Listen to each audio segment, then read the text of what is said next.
Hello, everybody. Jayney Goddard here, and it is actually day 2 of hashtag BeKind21. That's the hashtag. Look it up, save it, make sure you use it. What I've been thinking about today is self-care.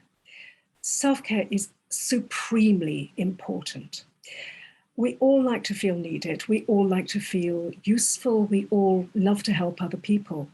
But the analogy, I know you'll have heard this before, but I'm going to say it again. It's the that analogy of if you were unfortunate enough to be on a plane and the oxygen masks dropped down.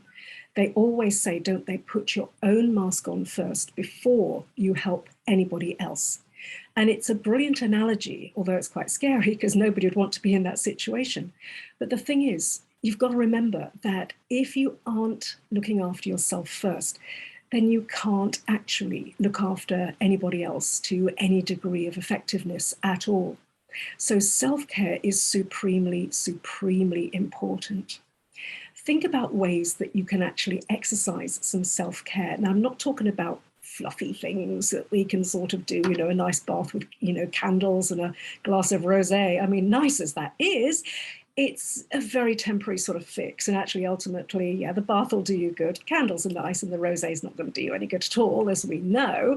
But, the thing is that what are the other things that we can do? Things like boundaries are really important when it comes to self-care.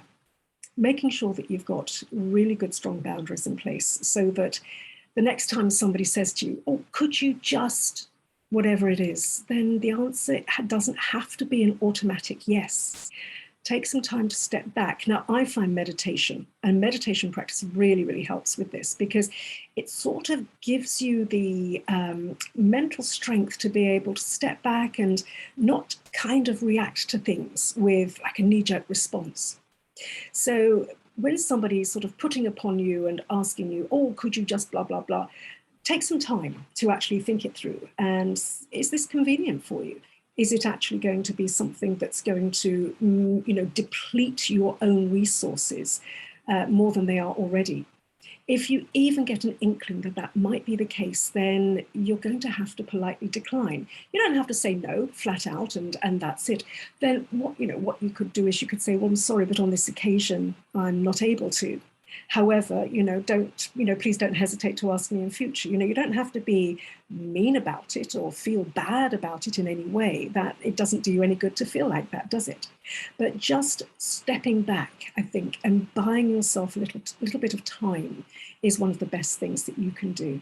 So I hope that's useful information and just giving yourself permission to actually look after yourself, putting yourself first is a really important strategy, and I hope that it kind of helps in some ways. And I'd love you to tell me if you've got any thoughts or ideas about other ways that you can actually exercise self-care and strong boundaries. Drop them underneath, let me know what your thoughts are. Sending you much love, all the very best. Bye-bye.